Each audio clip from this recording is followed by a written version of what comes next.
મંત્રી રાઘવજી પટેલે અને જગદીશ વિશ્વકર્મા જગતજનની મા અંબાના દર્શન કર્યા. હર ઘર સ્વદેશી અભિયાન અંતર્ગત અંબાજીમાં દુકાનો પર જીએસટી ઘટાડાના સ્ટીકર લગાવાયા. આત્મનિર્ભર ભારત તરફ રાજ્યના મંત્રીઓનો અંબાજી ખાતેથી સંકલ્પ લેવાયો. કૃષિ મંત્રી રાઘવજી પટેલ અને સહકાર રાજ્યમંત્રી જગદીશ વિશ્વકર્મા આજે અંબાજી ખાતે પધાર્યા હતા. સંસ્કૃત મહાવિદ્યાલયના વિદ્યાર્થીઓ અને આદિવાસી બાળાઓએ આદિવાસી લોકનૃત્ય દ્વારા મંત્રીઓનું સ્વાગત કરવામાં આવ્યું હતું.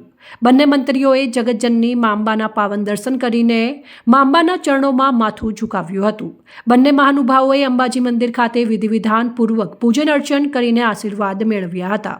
આ પ્રસંગે સહકાર રાજ્યમંત્રી જગદીશ વિશ્વકર્માએ જણાવ્યું હતું કે દેશના વડાપ્રધાન નરેન્દ્રભાઈ મોદીએ આપેલા આત્મનિર્ભર ભારત અને હર ઘર સ્વદેશીના મંત્રને સાકાર કરવા માટે સરકાર અને જનતા એક થઈ આગળ વધી રહી છે. તેમણે જણાવ્યું કે જીએસટીમાં 5% ઘટાડો કરવામાં આવ્યો છે, જેથી સ્વદેશી વસ્તુઓને વધુ પ્રોત્સાહન આપી શકાશે. મંત્રી અને મહાનુભાવોએ અંબાજીમાં હર ઘર સ્વદેશી અભિયાન અંતર્ગત અંબાજી દુકાનો પર જીએસટી ઘટાડાના સ્ટીકર લગાવવામાં આવ્યા હતા. આત્મનિર્ભર અને વિકસિત ભારત બનાવવા માટે દેશની 140 કરોડ જનતાએ વડાપ્રધાન મોદીજીના આહ્વાનને ઉત્સાહભેર સ્વીકાર્યું હતું.